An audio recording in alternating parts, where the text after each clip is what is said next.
de madrugada, um frio tremendo, todo machucado, os pés cheios de bolha. E eu fui caminhando e dando o que tinha.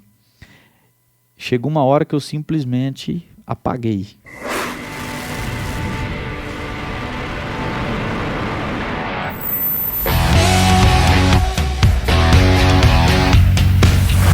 Estamos começando o episódio número 2 do podcast Seja Astronômico.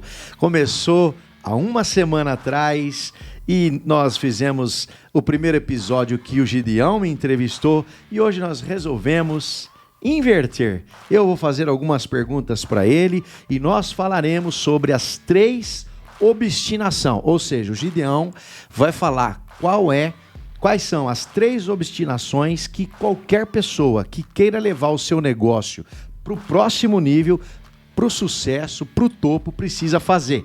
Mas antes eu vou apresentar quem é o Gideão Martins, CEO da Filatobene, administrador formado em administração pela Unesp, é Master Coach, é consultor de negócios, é palestrante, o homem é astronômico, tem um currículo astronômico.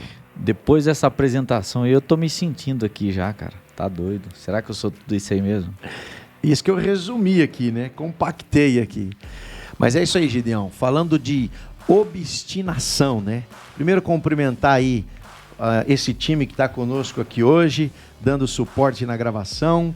Cumprimentar vocês que estão junto conosco aqui. Fica até o final que você vai ver o conteúdo que o Gideão vai trazer para nós hoje. Astronômico demais, um prazer enorme estar aqui fazendo o segundo episódio e tô curtindo demais essa experiência.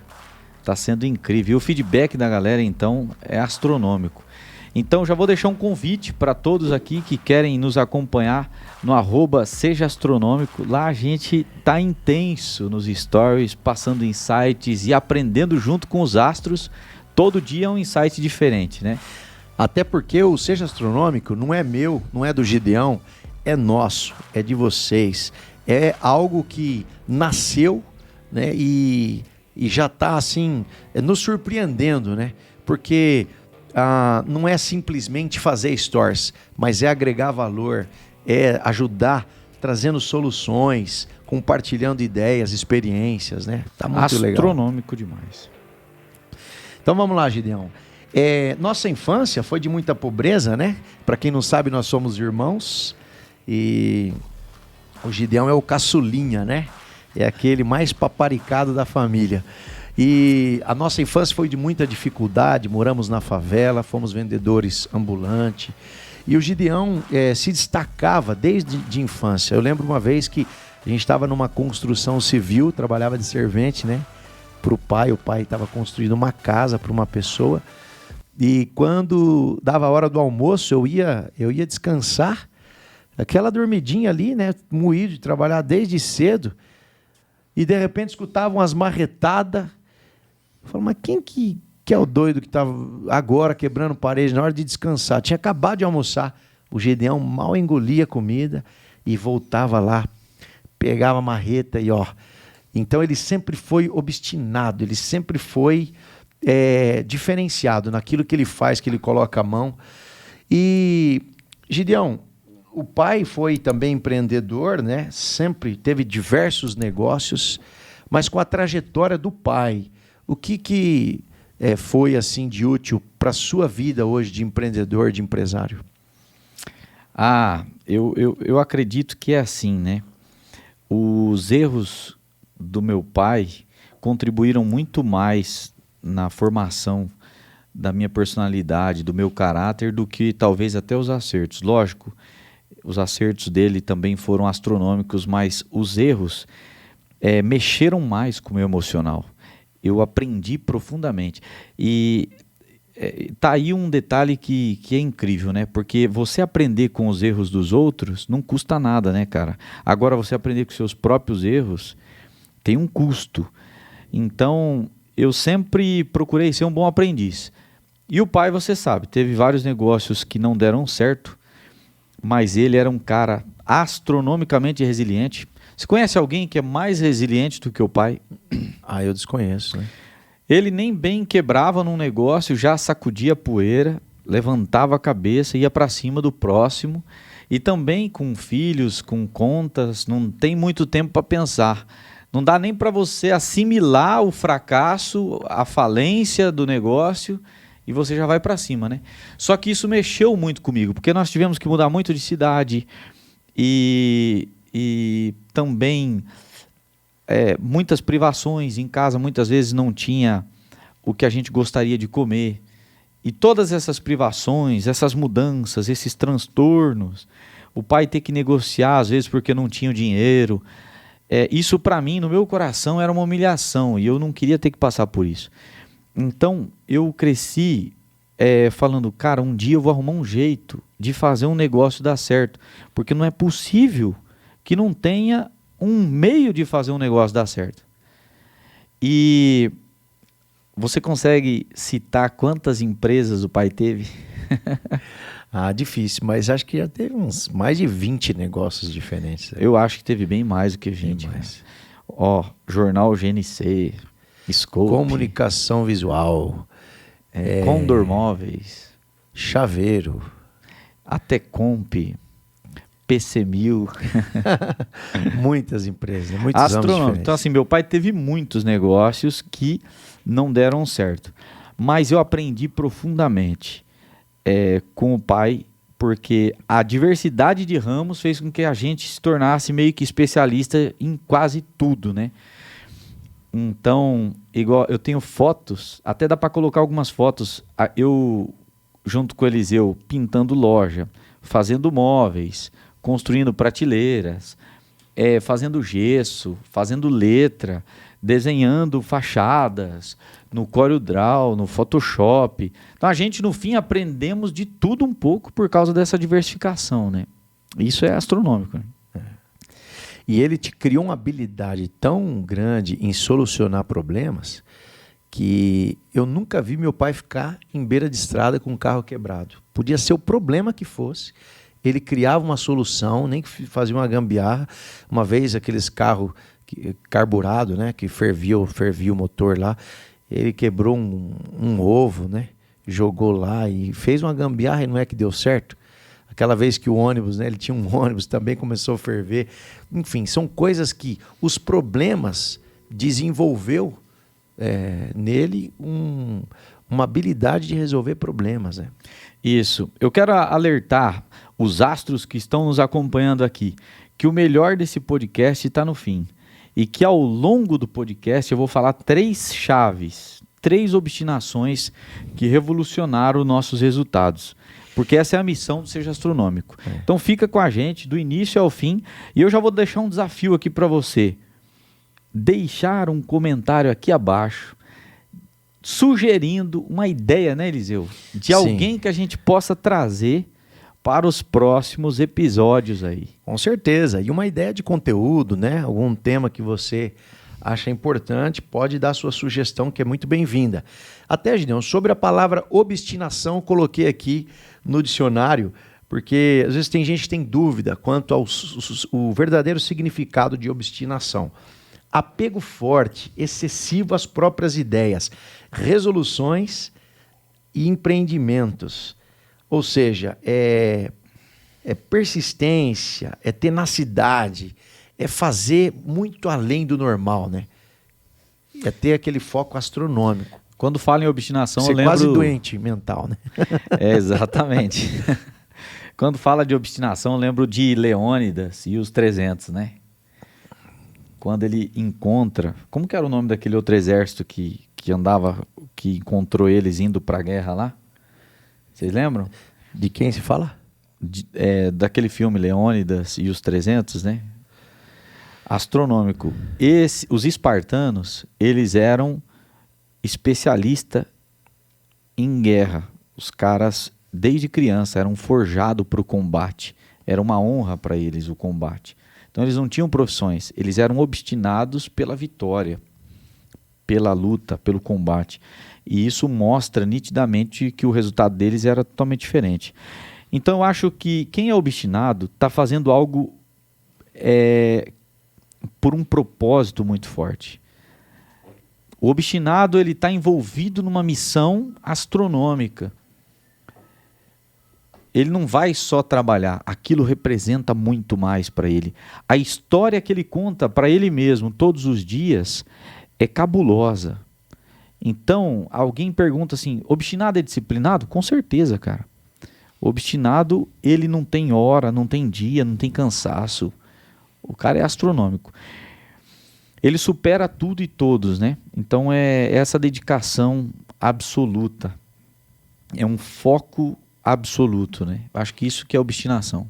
O obstinado, ele ressignifica, né, os problemas, e ele tem também uma habilidade de proteger o seu emocional.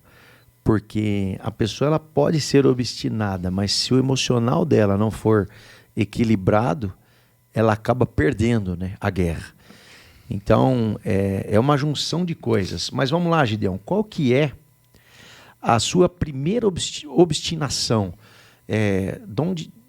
De onde partiu esse desejo profundo de ser relevante, de fazer acontecer? Então, isso tem origem no meu pai. Ele sempre quis fazer algo relevante no mundo. Ele nunca quis ser só mais um. Mas ele é uma pessoa semi-analfabeta que teve uma origem humilde. As pessoas que estavam à sua volta não podiam contribuir muito com ele. Não teve mentores. Mas ele, com certeza, é a pessoa mais inteligente que eu conheço. Com certeza tem o QI acima da média. Você conhece o que o pai faz. E mesmo com tudo isso, haviam alguns elementos que ele não conseguia desenvolver quando ele estava gerenciando o negócio. Mas esse desejo nele de vencer foi transmitido para mim. Então eu sempre tive uma obstinação por fazer algo relevante, por ser relevante, por vencer, né? E eu me lembro que nessa busca frenética do pai, nós, em certa fase da nossa vida, terminamos na zona leste de São Paulo, morando numa favelinha, e nós fomos em busca do grande sonho, São Paulo, metrópole, e vamos trabalhar, aqui é a cidade onde nós vamos ganhar dinheiro, vamos fazer a diferença. Mas quando chegou lá, trabalhamos cerca de um ano, né? Sim. E um dia, conforme você sabe, em casa não tinha nada para comer. Então, como é que era o barraquinho onde a gente morava, você lembra? Folhas de eternite eram as paredes, né, do quarto do pai e da mãe. Não tinha sala, era uma cozinha e um quarto, na verdade. E a gente forrava os colchões ali na cozinha, né? Vamos ver se a gente acha aquela foto da mãe para colocar para a galera ver aí. A parede do quarto do pai era um eternite. Então, assim, um barraco mesmo. Quando o rio subia, era um rio de esgoto, inundava a casa, a gente já tinha um esquema para levantar os móveis e os eletrodomésticos para não queimar nada. E eu me lembro que um dia eu cheguei, depois de manhã eu ajudava o pai. À tarde fui para a escola, cheguei em casa, não tinha o que comer. Não tinha tomado café, não teve almoço, não teve janta.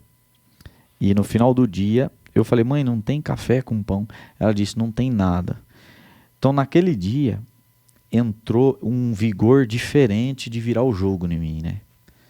Então a mãe falou para a gente procurar algumas coisas em casa, algumas moedinhas que sempre fica na estante para procurar. E se a gente encontrasse, a gente iria no mercado comprar um pãozinho, né? E a gente achou 60 centavos. Estão morando num barraco, na favela, não tinha nada para comer, achamos 60 centavos de pão para ir no mercado comprar pão. E eu desmoronei naquele dia, porque nós viemos para São Paulo acreditando num sonho de virada, né? Como muita gente vai. Tem muito nordestino, pessoas de diversas partes do Brasil que vêm para São Paulo ou para outras metrópoles para vencer, né? E depois de um ano, a gente estava pior do que quando a gente tinha chegado. E entrou um desespero em mim. E eu saí para ir no mercado e fui. E eu não, você sabe que eu não sou de chorar, né? O mais difícil de chorar sou eu, em casa. E eu fui chorando na rua, escondendo o rosto dos meninos para eles não tirarem sarro de mim. E fui chorando e caminhando até lá e impressionado. E falando, não é possível que Deus permite um negócio desse. A gente está aqui há 1 ano e agora, morando numa situação dessa, não tem 1 centavo, não tem dinheiro. Quer dizer, tinha 60 centavos, mas numa pobreza tão grande. Eu cheguei da escola, não tinha comido nada, morando no barraquinho, na favela. Saí chorando, achamos 60 centavos de pão. Cheguei no mercado, dei uma procurada na panificadora lá atrás, pedi 60 centavos de pão, a moça me deu. Quando eu vinha voltando, eu senti Deus falando comigo, né? E eu tive um sentimento de apalpar aquilo que eu queria. Então, eu olhei uma wafer de morango, que eu gosto demais, e não tinha condições, só com o saquinho, 60 centavos de pão. E eu peguei a wafer e apalpei. E uma alegria me envolvia, e um nível de fé é sobrenatural, né? E uma certeza de que aquela wafer chegaria em casa. Mas eu só apalpei e coloquei de novo na prateleira. Aí eu vi o bis, saudade de comer bis, pensa, bis era um luxo. Aí apalpei o bis, coloquei de volta na prateleira. Aí vi peguei um monte de coisa que criança gosta, apalpava e colocava de volta na prateleira. E fui fazendo uma compra. E daí teve um momento em que eu falei, caramba, se minha mãe tivesse aqui, ela faria um outro tipo de compra, então vou comprar umas outras coisas, senão ela vai ficar brava comigo. Ou seja, estava fazendo uma compra fictícia. Uma compra imaginária, Aí eu fui lá, peguei o arroz, apalpei, coloquei de volta na prateleira, peguei o feijão, apalpei, do jeito que a mãe gostava, arroz branquinho, agulhinha. O óleo, apalpei e colocava, mas o nível de fé era tão grande em mim que eu tinha certeza que eu estava registrando, até cuidava com o que eu pegava. Antes de eu pegar, eu olhava a marca, o sabor, se era aquele mesmo, porque se eu apalpasse, chegava em casa. É um nível de fé astronômico, né? Fiz uma compra, mas estava só com o saquinho na mão. E eu lembro que quando eu passei no caixa, eu imaginei e falei, vou levando o pãozinho, que daqui um pouco o mercado vai entregar isso daqui em casa. E assim aconteceu. E eu fui para casa e eu me lembro que era próximo da meia-noite, quando eu vi um carro que vinha de longe e uma alegria me envolvia. E eu sentia, assim, a presença de Deus mesmo, né? De repente, chegou o carro em casa e ali aconteceu a obra que me fez jamais desacreditar da existência do divino, né? Porque não tinha como acontecer algo dessa natureza. Impossível não existe, né? O impossível não existe. Eram 3 homens, 3 irmãos da nossa igreja, de outro lado de São Paulo, né? Que não tínhamos contato há muitos anos. Sem saber de nada do que se passava. Sem saber de nada. E mais ou menos pelo que eles falaram, na mesma hora que você apalpava as coisas lá no mercado, eles estavam do outro lado lá fazendo a compra, né? Ou seja, então quando a gente de alguma maneira se movimenta aqui, o próprio universo, né? Muitos acreditam assim que conspira, né? Que alguma coisa vai acontecer, porque quando você acredita, você foca, você tem essa convicção, aí é onde o sobrenatural acontece, né? Então a gente conta dessa maneira porque a gente acredita assim e viveu essa experiência, né? Eu vivi, não tem como ser diferente, é só contar a realidade. Eu me lembro que eu estava ao seu lado, né, quando você abriu a fresta da caixa de papelão e a primeira coisa que você viu foi a wafer de morango, né? E você se emocionou assim. Você devia ter uns 14 anos na época, né? 13, 14 anos. Eu acho que é uns 12, 13. E aí você se emocionou assim, depois você veio contar o porquê. E você falou que, né, conferiu a caixa e tudo que você tinha palpado no mercado no mesmo dia chegou na nossa casa, né? Então foi um acontecimento que ficou muito marcado na nossa vida, né? Daquele dia em diante eu mudei. Eu comecei a acreditar em Deus de uma maneira diferente, né? E eu percebi nitidamente essa transformação em você, porque eu me lembro que você estava na adolescência, então assim, de certa forma meio rebelde, né? E a mãe tinha bastante preocupação, né, com nós, se desencaminhar, enfim, não ser pessoas decentes na vida, né? E eu lembro dela te aconselhando, ela preocupada, ela comentando com o pai. E depois desse dia, você mudou. Você tinha iniciativas, assim, por exemplo, como ler a Bíblia, orar, né? E estudar, e virou um menino mais centrado, estudioso. Então, você vê que um acontecimento que gerou uma transformação, porque você teve uma experiência mesmo com o divino, né? Não, foi astronômico. Eu fui um antes desse episódio e um depois desse episódio. E entrou uma fé absoluta de que a gente ia virar o jogo, e eu tinha um desejo. A gente vendia sorvete na rua, e o desejo que eu tinha era de ter um negócio próspero, um negócio que desse certo. Então eu persegui isso a vida inteira, e trabalhei numa sorveteria, e sempre ajudando o pai quando possível, né, no trabalho, até que entrei no exército. Então, a segunda mudança que eu percebi em você, eu falo assim como irmão, que a gente convivia todos os dias juntos, né? Então eu percebi a mudança. A segunda mudança foi quando você serviu o exército, né? Como que impactou isso na sua vida, assim? O exército, qual o maior benefício que trouxe para você o exército? O exército me tornou muito mais disciplinado, hierarquia e disciplina. Eu fui um aprendiz da cultura militar, né? Hoje a gente tem a cultura organizacional na empresa, que é uma grande chave para a liderança. E no exército, como é que você controla? Igual eu fiz uma operação uma vez, a gente foi em 2.000 homens, tudo de aeronave, de asa rotativa, helicóptero. E como é que você coordena e controla 2.000 homens? Você precisa de uma cultura forte. E a cultura militar é astronômica e é baseada em 2 pilares, hierarquia e disciplina. Então o que eu aprendi dentro do exército? Audacidade, obstinação, há princípios como no fogo bem mais forte que se forja o aço bom, e isso é bom. Então aquecer o fogo, a dificuldade, estou me tornando mais forte. Esses princípios que hoje a gente vê no estoicismo, né?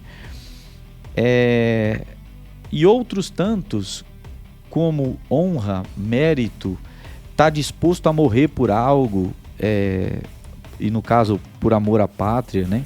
Recompensa e penitência, né? Recompensa e penitência. Então o cara que faz por merecer, ele é honrado, ele recebe prêmio. Igual eu tive o privilégio de ser destaque no meu pelotão, tive o privilégio de ser 01 no curso de CFC. Da minha mãe e meu pai, quando era soldado, receberam, não sei se você estava junto, lá, né? Tava lá. Receberam um buquê de flores enorme no palco do comandante, daí o comandante que colocou a minha boina. Conta aquela história lá, Gideon, de um campo que vocês estavam fazendo e você estava passando mal, doente. Aquela história é forte, hein? Essa é a história do bril. Quando eu descobri o que significava bril, que depois do discurso do capitão eu fui olhar no dicionário, né? Nós fizemos um campo e o campo durou uma semana. E na metade da semana, no copo que vai embaixo do cantil, o barro penetrou, porque a gente entra no barro, rastejo e tanta coisa, né? Então, dormindo mal, comendo mal, sofrendo uma pressão psicológica terrível, né? No treinamento básico ali. E quando eu cheguei para pegar o café com leite na fila do acampamento onde ali serviam o lanche, eu perguntei onde que eu poderia lavar, porque estava cheio de barra esse caneco. E daí tinha não sei se era um cabo, um sargento lá, que foi ríspido comigo e recruta no campo é tratado igual, então você sabe, né? Lixo. E eles ainda chamam a gente de lixo. Seu mocorongo. Tinha um sargento que ele chegava para mim, gritava assim, quase encostando na minha boca e dizia: eu sou o capeta, eu vou fazer da sua vida o inferno. É sinistro. Pressão total. Daí eu estendi o copo, ele não deixou lavar o copo, tá cheio de barro. O cara colocou café com leite dentro da caneca do cantil, cheio de barro, com barro. E eu, numa fome terrível, mandei pra dentro, né? Barro e tudo. Café e tudo. Só que aquilo me deu uma diarreia terrível. E eu comecei a vomitar, a ter diarreia, e eu desidratei. E fazendo esforço até o teu limite máximo, né? E eu desidratei e fiquei me arrastando, né? Aí no final do campo, tinha uma marcha de exfiltração de 10 km. Era pouco 10 km. Nós chegamos a fazer marcha de 80 km. Mas para quem estava desidratado, eu estava me entregando, eu não aguentava mais. Mesmo assim, eu fui perseverante, dei o que tinha. De madrugada, um frio tremendo, todo machucado, os pés cheios de bolha. E eu fui caminhando e dando o que tinha. Chegou uma hora que eu simplesmente apaguei, né? E eu acordei na enfermaria. A ambulância me levou para a enfermaria e eu não queria baixar. Lá baixar é quando você perde as suas condições e você tem que ir de ambulância, né? E isso era uma vergonha para mim, ó, a cultura do exército. Então hoje você vê, tem empresa que todo dia tem gente com atestado. Por quê? Porque a cultura na empresa é que o cara, um espirro ali, ele já está pegando atestado. Enquanto tem outras empresas que têm a cultura da firmeza. Então, se o cara realmente não tiver com algo que exija, se não tiver bem, ele procura daí um atestado, vai ao médico e etc, né? Então, quando eu cheguei, que eu acordei na enfermaria, eu fiquei decepcionado, eu fiquei por terra, assim, sabe? Eu falava, não acredito que eu baixei, eu não podia ter baixado. Porque assim, eu entrei no exército e a minha meta era estar entre os melhores. Eu posso não ser o melhor, mas eu quero estar entre os melhores. Porque dali sairia o sustento também da nossa casa, a ajuda financeira que eu daria para os nossos pais, né? E quando eu baixei, eu falei, pronto, acabou comigo isso aí, acabou com a minha reputação. Mas, cara, para minha surpresa, houve uma formatura antes de a gente ir embora. E você acredita que o capitão fez um discurso me honrando e disse, eu quero falar aqui sobre um soldado que eu percebi um brio diferente nele. Uma garra, uma disposição. Aí ele falou brio, eu memorizei essa palavra, fui olhar no dicionário depois, né? E fui honrado ali e tal, então foi marcante isso pra mim. Então, essa cultura no exército me forjou pra vida também, foi fundamental. Ou seja, não foi o fato de você ter baixado que te prejudicou, mas foi de você, mesmo estando ruim, não ter se entregado, que é a obstinação. E aí, quando você desmaiou, que você perdeu o sentido, aí não estava mais no seu controle, mas enquanto você tinha consciência, você estava marchando e indo à frente, né? Astronômico. Com relação à faculdade, Gideão, como é que foi tua experiência quando você se formou aí administrador pela Unesp? Então, eu me tornei obstinado por entender como que as empresas funcionavam e como fazer uma empresa dar certo. Então, até me lembro que na faculdade davam aqueles balanços para analisar de grandes corporações e eu sempre procurava reduzir aquilo para o pequeno negócio. O meu foco era a pequena empresa, porque aquelas empresas gigantes não retratavam a realidade do pequeno comerciante. Então esse era meu foco. Então passei a faculdade. Eu curtia fazer trabalho, eu curtia ler os livros, eu curtia cada etapa. Para mim não era um trabalho. A faculdade foi um lazer para mim. E o meu TCC foi protótipo de franquia como fator decisivo no desenvolvimento de pequenas e médias empresas. Porque na época eu vi que a taxa de mortalidade das empresas era assim, astronômicas. Eu não me lembro agora, mas era tipo 50% das pequenas empresas fecham as portas em menos de 2 anos, se não me engano. Enquanto que nas franquias, em 5 anos, apenas 3% das franquias fechavam as portas. Eu falei, o que as franquias têm que os pequenos negócios não têm? Aí foi quando eu me aprofundei em estudar essa área. Aprendi muito com Michael Gerber sobre aqueles princípios, inovar, quantificar, orquestrar. E aí entrou o meu eu gestor buscando conhecimento o tempo inteiro nisso. Bacana. E você foi então do Exército, você foi estudante, tem experiência de trabalhar em diversas empresas do próprio pai e algumas outras também, quando jovem, a sorveteria, por exemplo. Mas a questão de vendas, né? Porque desde jovem eu sempre me destaquei na venda, né? Meio que por talento mesmo, né? Comunicador, perfil comportamental de comunicador. E você, um perfil comportamental um pouco mais analista. Porém, como que um analista se dá bem na venda? Que às vezes é mais retraído, no primeiro momento, né, você já era um pouco mais retraído, mais tímido, não tinha assim aquela cara de pau que eu tinha, por exemplo, né, que o vendedorzão precisa ter. Mas por que você... Eu sei que você foi um vendedor astronômico, né, quando você entrou na área da venda também, e até... Vou deixar isso aqui porque eu acredito muito que venda não é talento, venda é processo. Se você tiver o passo a passo, qualquer pessoa pode se tornar um vendedor astronômico. E como você se tornou, porque como você é analista, você analisa o produto ou o serviço, analisava o que você ia vender, o teu cliente cria o processo e aí não tem erro, né? Vai fazendo os testes. E eu percebi que você se destacou também nas vendas, né? Fala um pouco da tua experiência aí. Então, em São Paulo, eu comecei a vender camisa, gravata também, né? Inspirado por você veio pra cá, começou a vender isso, e eu comecei a vender na rua lá, isso daí também. Cara, mas o sofrimento é gigante, porque assim, vocês sabem que tem os 4 perfis comportamentais, né? E eu tenho um perfil mais planejador predominante. Hoje, no último teste que eu fiz, deu equalizado, mas o predominante é o planejador, enquanto você provavelmente seja o comunicador. O meu é o planejador. Então, o comunicador, ele tem prazer de estar com as pessoas. Ele sente necessidade de falar, de trocar ideia, de conversar, daquele calor humano. Já o planejador, cara, ele gosta de conversar, mas ele precisa de um momento a sós. Ele gosta de observar.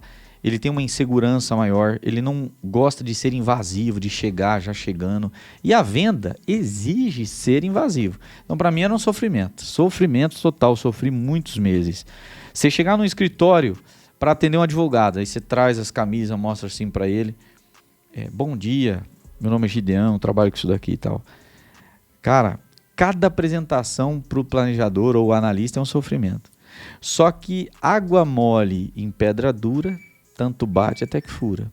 Você vai insistindo, até que vira, né? E vai pegando prazer naquilo também, né? Vai, como diz, né? Vai pegando gosto. Isso aí. Aí você começou a empreender também na questão da moda e tal, mas foi um tempo, eu lembro que surgiu uma oportunidade de você trabalhar numa empresa de comunicação, né? E você acabou até vendendo o seu estoque para mim na época, e que eu já estava inserido no ramo, e você foi aventurar nessa empresa que surgiu lá. Quer falar um pouco dessa... Aí você foi para um ramo de tecnologia, né? Isso. Essa foi o meu primeiro contato na gestão mesmo, porque eu tinha uma loja, tinha colaboradores e eu me tornei ali um gerente, né?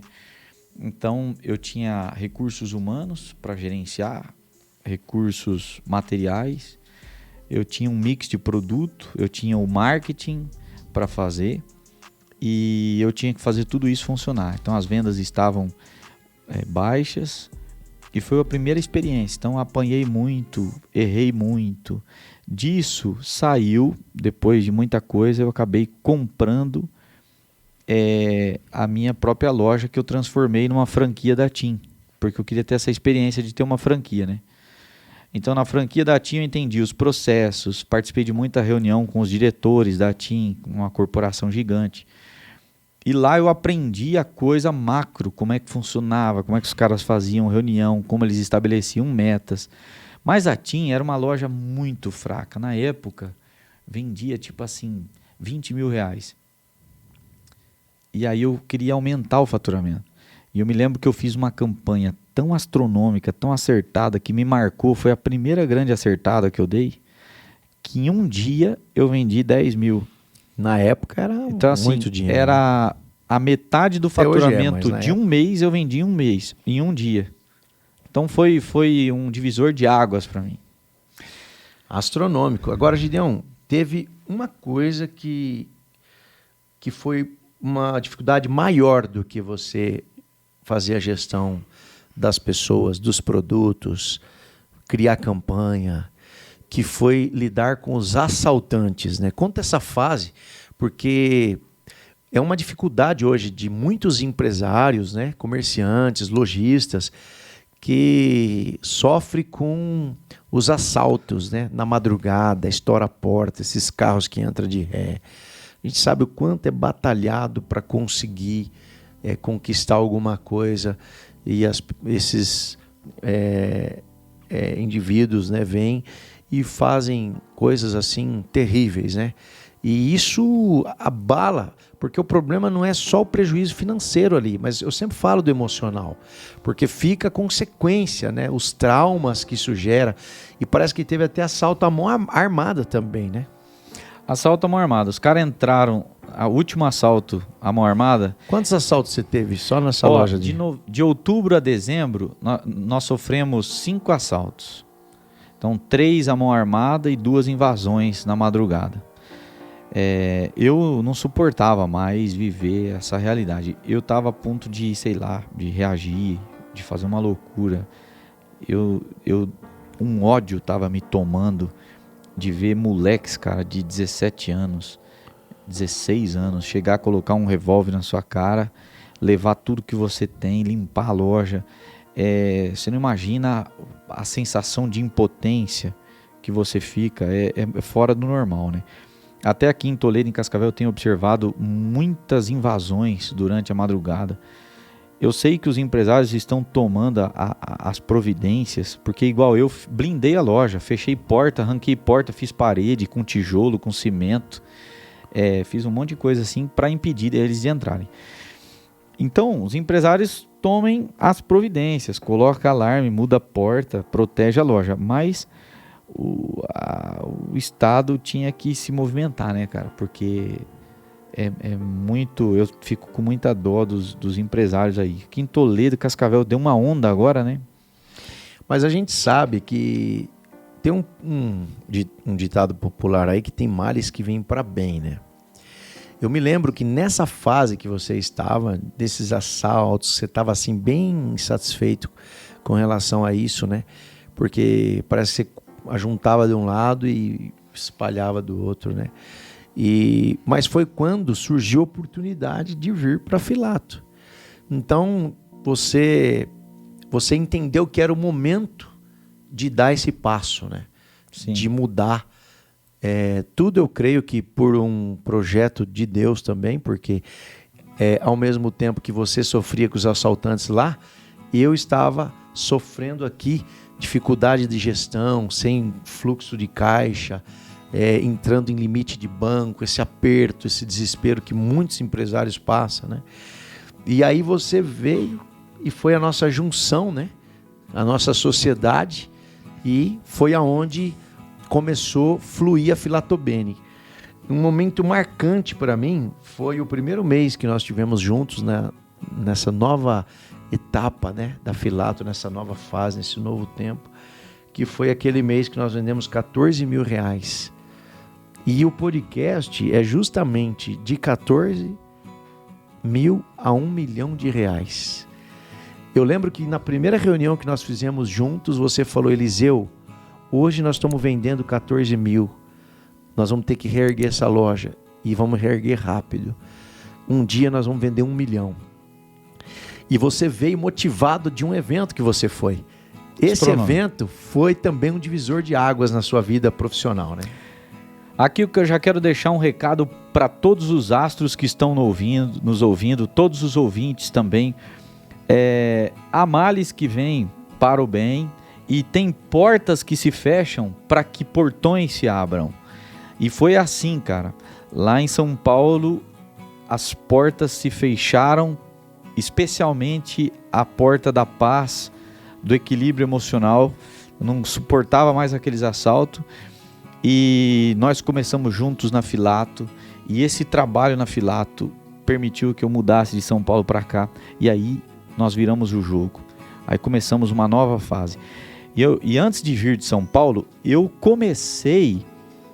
participei de um evento com o T. Revecker. É aquele cara que escreveu o livro Mentes Milionárias. Participei de um evento com ele, uma imersão que ele fez em São Paulo.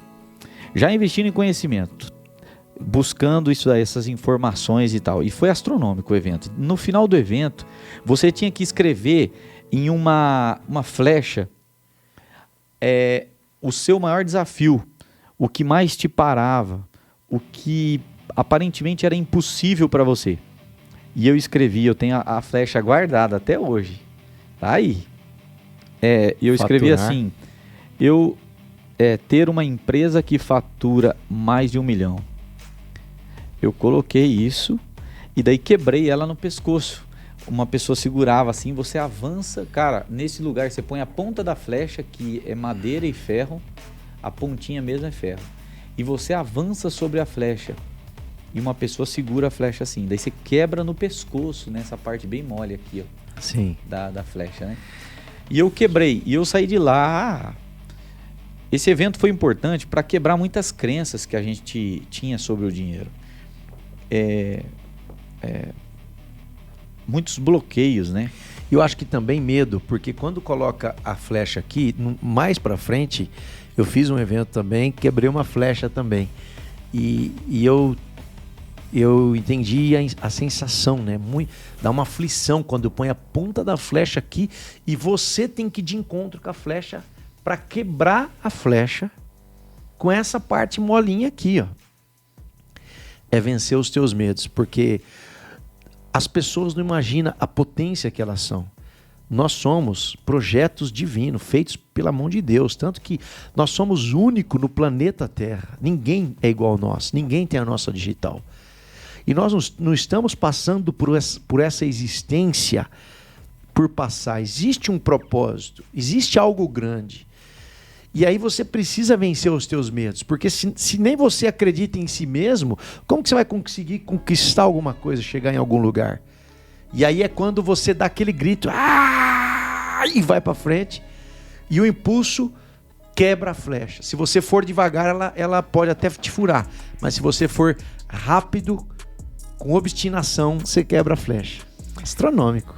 E demorou alguns anos para a gente conseguir realizar o que estava escrito na flecha. Mas você se lembra que em outubro eu chamei você, reuni todo mundo e mostrei a flecha.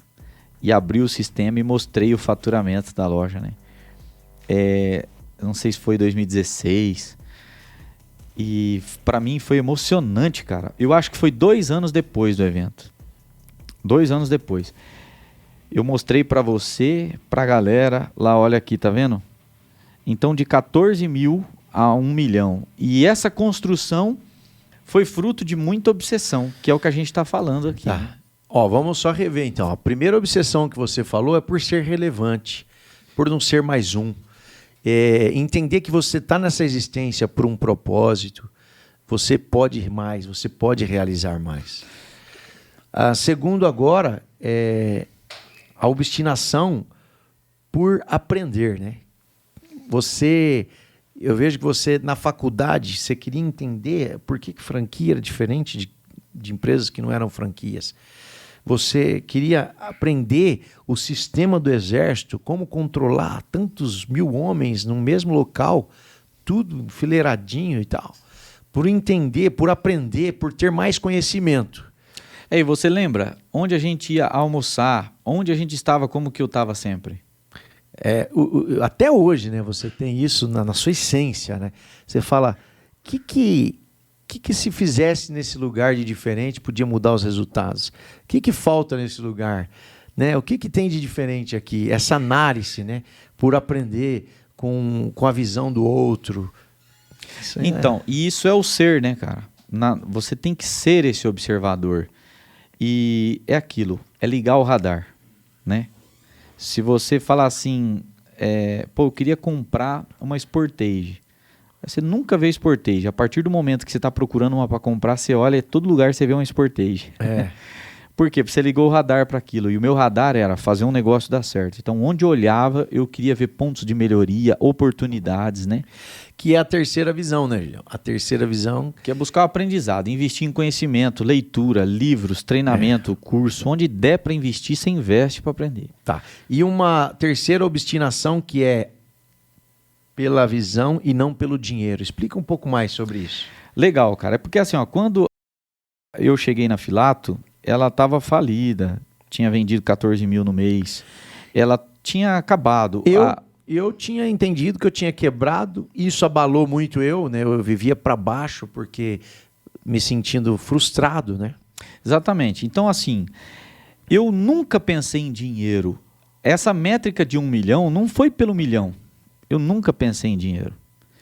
Eu pensei em ter um negócio que desse certo. E para fazer isso eu precisava ser relevante. Eu seria relevante no mundo, eu cumpriria minha missão de vida se eu construísse um negócio que desse certo. Então a visão era fazer o negócio dar certo, fazer o negócio ser diferente, ter um prestígio, ser astronômico. Essa que é a visão. Então hoje, o que eu percebo? O pequeno empreendedor que quer fazer a empresa dele dar certo, ele precisa tirar o foco do dinheiro e colocar o foco na visão. Tirar o foco do dinheiro e colocar o foco no sucesso. Porque com isso ele humaniza a empresa. Ele começa a pensar que legado vale mais do que dinheiro. Isso que nós estamos aqui comemorando hoje, falando, é um legado, cara. Um cliente que hoje veio de uma cidade colatina, 2.000 quilômetros de distância, para comprar na Filato, e nós convidamos ele para almoçar. 24 horas dentro de um ônibus. 24 horas dentro de um ônibus. Para vir e 24 horas para voltar. Isso é um legado, isso é focar na visão. E quantas vezes a gente repetiu isso nas reuniões? A Filato não existe para a gente ganhar dinheiro e tal. Isso vai ser uma consequência. O nosso foco é criar algo relevante no mundo, impactar as pessoas. E a missão da Filato? Despertar o homem para o seu melhor. Então, a terceira obstinação, eu acho que é tirar o foco do dinheiro e colocar o foco na visão. Astronômico. E fala sobre pessoas, sonho grande, curtir a jornada. Acho que é isso. É você valorizar as pessoas, né? Sonhar grande e sonhar pequeno é o mesmo preço, né? Então a gente tem que sonhar grande, tem que almejar, mas sempre com muita humildade, no seguinte sentido: desejar o sucesso não é errado, é algo bom, porque isso te movimenta, isso te faz sair da zona de conforto, que na verdade é uma zona de destruição. Mas com ambição, não com ganância. Então fica aqui também a dica, né? A diferença de ganância para ambição, que a ganância, a pessoa quer muito e ela não mede consequências. Se precisar pisar em alguém, ela pisa, derrubar, ela derruba, tomar caminhos ilícitos, ela toma. Enquanto a ambição, você deseja muito e você vai por caminhos honestos e justos, né? Então, esse sonho grande, eu aprendi com o Jorge Paulo Lema, né? Mas é uma coisa que a gente teve sempre na nossa essência. Pessoas é a chave da virada de qualquer empresa. Então, quem faz as coisas acontecer são as pessoas. E quem tem o foco no dinheiro não consegue ter humanidade. não consegue ficar feliz com o crescimento e o desenvolvimento das pessoas, né? Então eu me lembro quantas vezes, cara, igual, as pessoas passavam por mim, nem me conheciam, ia direto em você, cumprimentava Eliseu e tal. E eu promovia o seu sucesso, eu promovia o seu crescimento. Por quê? Porque eu percebia que você era fundamental e eu não me incomodava com o seu crescimento. Essa humanidade é porque a Filato é maior do que todos nós. Isso tudo é pela Filato. É pelo projeto, é pelo legado, é pela visão. Interessante, uma coisa que eu acho muito bonita, muito bacana entre nós, é que é tão verdadeiro isso, que eu fui convidado para uma palestra, né? E eu fui no dono do evento e falei para ele, eu posso convidar o meu irmão para entrar na metade da palestra comigo? Aí ele ficou meio sem entender, eu falei, não, eu vou fazer a minha parte, mas eu quero muito que ele sobe no palco, porque ele está ao meu lado, vai significar muito para mim, né? E ele falou, não, cara, o tempo é seu. Se você acha que você sabe o que está fazendo. E ele confiou em mim. E eu me lembro que foi um momento assim astronômico, né? Se puder até colocar um takezinho aqui. Nós somos astronômicos! Vai ser muito bacana de nós dois juntos ali, né? Eu também meio que sentindo assim um momento de colher o fruto, né? De um resultado, de uma recompensa. Parece que eu não me senti bem de estar ali sozinho. Logo que eu ia falar da nossa história, você tinha que estar junto. Depois chamei minha esposa, enfim, foi um dia que ficou marcado, né? Cara, foi surreal aquilo lá, ver as pessoas chorando no final da palestra. Eu nunca vi uma emoção tão forte. Foi astronômico. E sobre valorizamos as pessoas, sonhamos grande e começamos a jornada. Agora, durante essa trajetória, vai vir os problemas, né, Gideon? E qual é o segredo para você se manter feliz durante a jornada, ainda que tenha os problemas? O segredo para se manter feliz durante a jornada. Cara, eu acho que complexa essa pergunta aí, mas eu acho que é um pouco desse princípio de perceber que quanto mais você está sofrendo, mais você está sendo forjado para o sucesso. É no fogo bem mais forte que se forja o aço bom. Então, os problemas, as adversidades, na verdade, estão fazendo um bem para você, estão te ajudando a crescer, evoluir. Então, quando eu estava sofrendo ou passando por um problema, ou a gente, né, na Filato, o que a gente falava? Cara, você lembra dessas conversas? Sim. Um dia nós vamos estar no palco, nós vamos contar uma nossa história, nós vamos inspirar milhares de empreendedores. Um dia nós faremos a diferença. Então essa autoprofecia na hora do problema te dá uma garra, uma vontade de vencer astronômica, filho. Muito top. Viu? Eu vejo sempre você falando no dia a dia aqui que o menos é mais. Você tem uma obsessão pelo menos às vezes.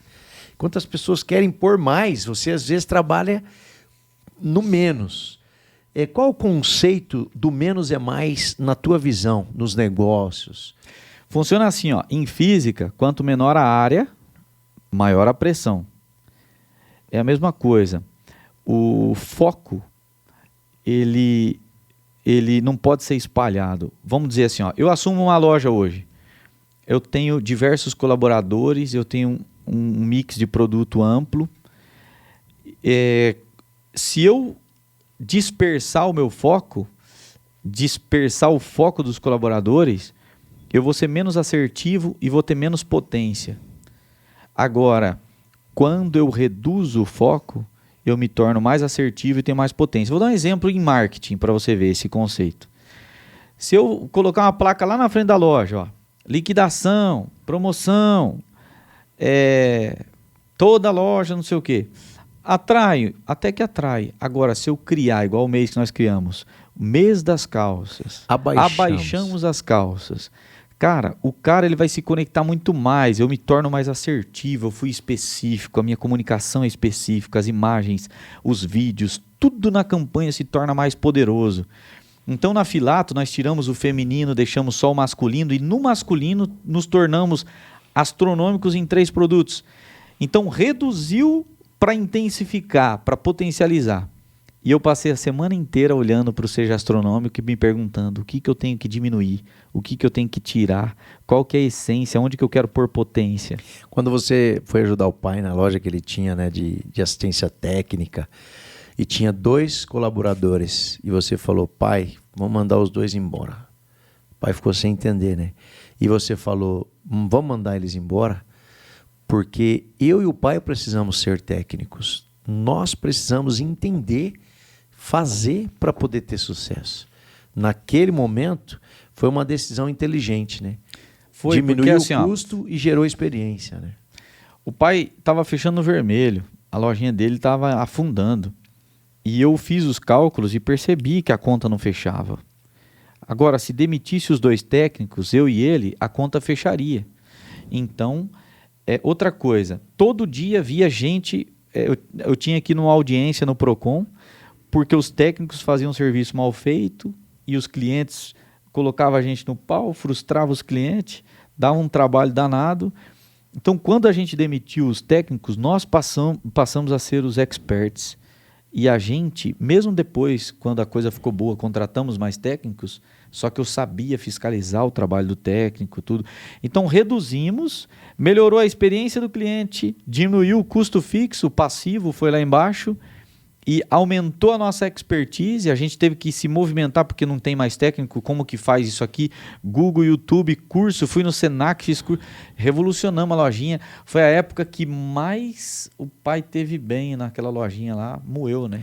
E você sabe que quando você começa a prosperar em algum negócio, começam a surgir outras oportunidades. E a mente de quem empreende, ela não para de criar.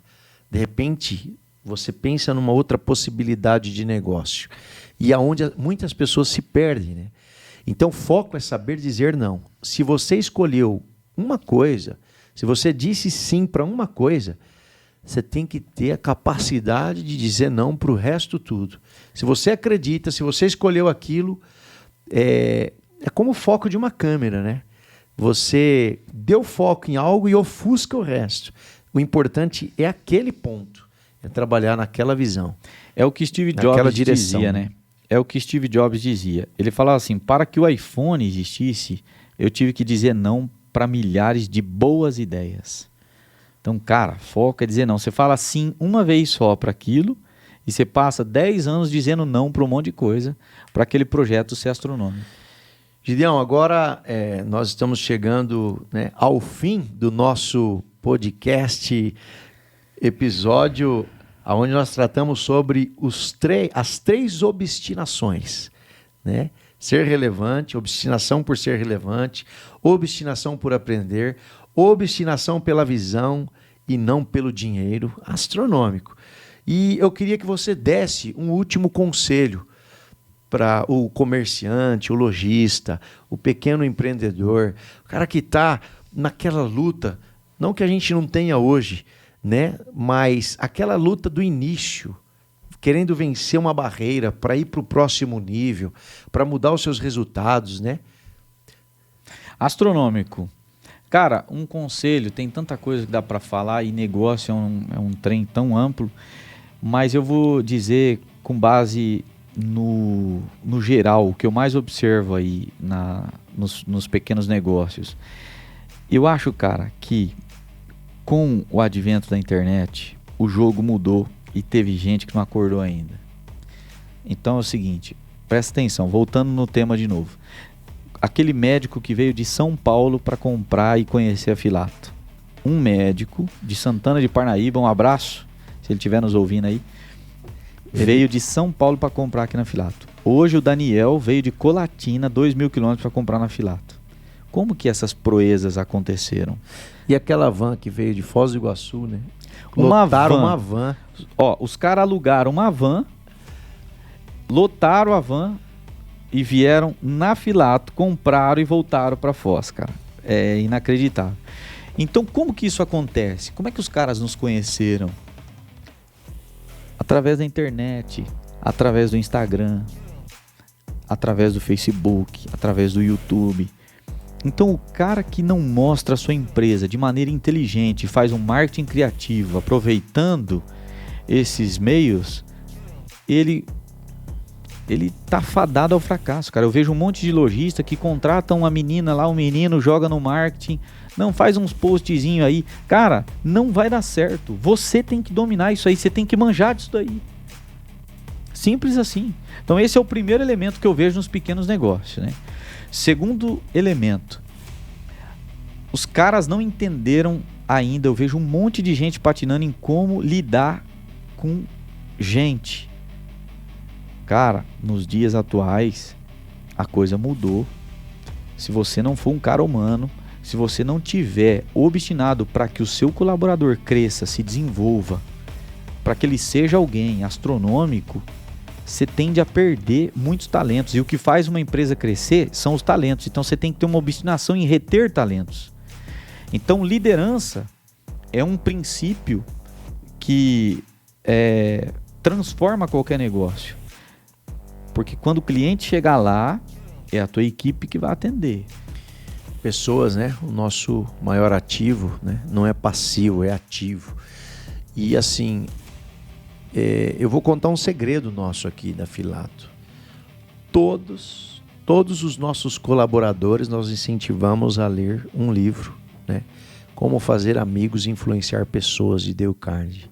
Por quê? É uma bíblia dos relacionamentos. É astronômico. Então fica a dica.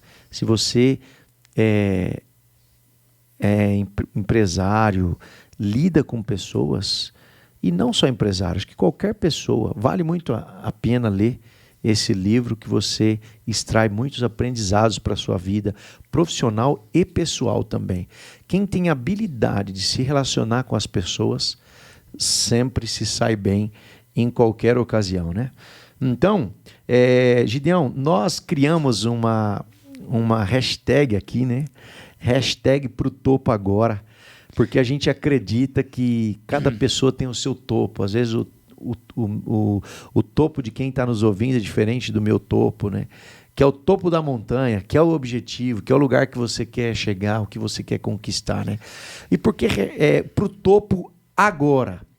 Eu acho que toda a nossa conversa aqui, o nosso bate-papo, se fosse empacotar tudo, resumir na essência, a obstinação é fé, é convicção, é acreditar até no impossível, né? E a pessoa que olha e fala, eu não vou conseguir chegar no topo da montanha, ele nunca vai chegar.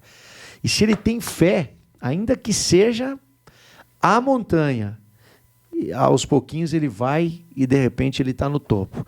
Então, fala um pouco sobre o Pro Topo agora para a gente finalizar, hein? Até a maior das montanhas pode ser removida pedra a pedra. Então é o trabalho constante, a disciplina. Até hoje alguém perguntou no Instagram o que mais fez a diferença, um comportamento, uma habilidade, eu respondi disciplina. E a disciplina é todo dia. Descobriu qual que é o caminho, a direção, todo dia fazer aquilo lá, né? O Pro Topo agora foi responsável pela maior virada que teve na Filato. Então, o nosso negócio, ele foi um antes e um depois do Pro Topo agora. O Pro Topo agora foi um projeto interno que eu criei logo, criei missão, visão, valores. Nós revemos todos os conceitos na Filato.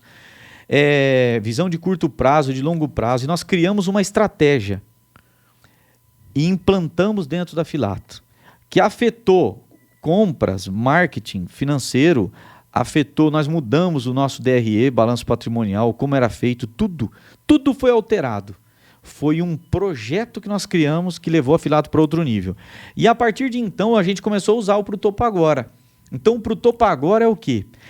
É quando você senta, estabelece a estratégia que vai mudar a sua vida, que vai mudar os seus negócios. E você implementa. E muda, cara, muda. E a gente, a cada dia, está crescendo mais, desenvolvendo mais. Óbvio que o nosso negócio não é perfeito, tem muita coisa para organizar, para melhorar. Mas, cara, eu não fico olhando tanto para o que falta. Quando eu olho para o caminho que nós já percorremos, moleque, é astronômico demais. O progresso, o maior motivador, né? Então fica a dica aí pro topo agora. Começa que é só quando você age, tudo começa a reagir, né? À sua volta, no seu caminho. Então eu quero deixar um convite aqui para você que está nos assistindo, para seguir nós nas redes sociais. A Filatobene, o Instagram da Filato é mais voltado à imagem pessoal, ao brand pessoal, a moda masculina, mas a moda com propósito. E o Seja Astronômico é muito conteúdo para você que é líder, para você que está empreendendo, independente do tamanho do seu negócio, conteúdos riquíssimos diariamente, gratuitamente. Fica o nosso convite aí para você seguir @Seja Astronômico, @Filatobene. Deixa eu falar um negócio para vocês. A missão da Filato, a nossa missão, é despertar o homem para o seu melhor, a mulher para o seu melhor, porque quando ela é despertada, quando ele é despertado, todas as áreas, os âmbitos da sua vida vão para outro nível. E tudo que a gente faz aqui no Seja Astronômico é para causar esse despertamento. 100% gratuito. Agora são 10h20 da noite, nós estamos gravando isso numa quinta-feira, 100% gratuito, com uma única finalidade: te ajudar a ir para o topo. Se uma palavra que nós falamos te ajudar, valeu a pena. Então eu deixo aqui um pedido: compartilhe esse vídeo, deixa um comentário relevante, acompanhe a gente no nosso canal no Instagram, porque quando você dá esse curtir, esse like, quando você compartilha, você está patrocinando esse conteúdo. Você está fazendo valer a pena. É como se você dissesse: cara, obrigado por fazer isso. Então, conto com o apoio de vocês. Vamos para cima, partiu pro topo agora. Astronômico. Astronômico. Foi bom demais, hein? Demais. Muito bom. Gratidão aí, rapaziada. Felipe, Igor, Maurício, MB Estúdio. E Felipão.